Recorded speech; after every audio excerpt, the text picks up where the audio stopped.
ॐ गजाननाय नमः। ॐ गणाध्यक्षाय नमः।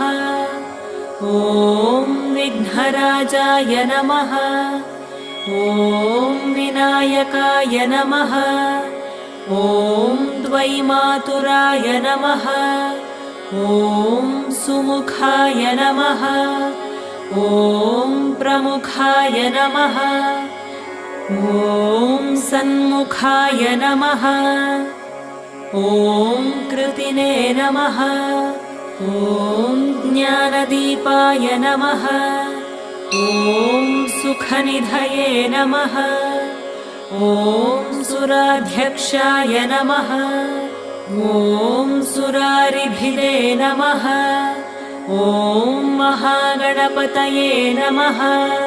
ॐ मान्या